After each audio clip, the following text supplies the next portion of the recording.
adını koymadığım, nefesine doymadığım, eyle yanır yüreğim, sen arzu dileyim.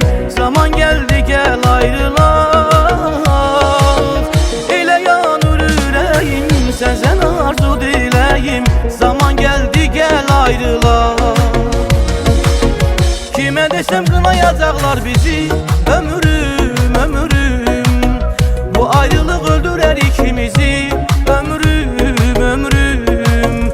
Kime desem kınayacaklar bizi, ömrüm ömrüm, bu ayrılık öldürer ikimizi, ömrüm ömrüm.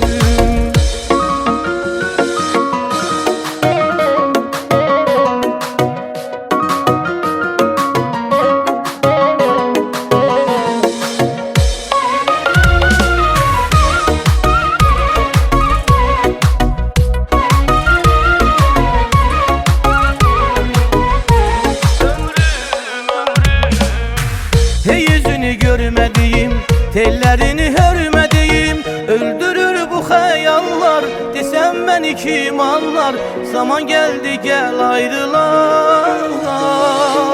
Öldürür bu hayallar, desem beni kim anlar, zaman geldi gel ayrılak.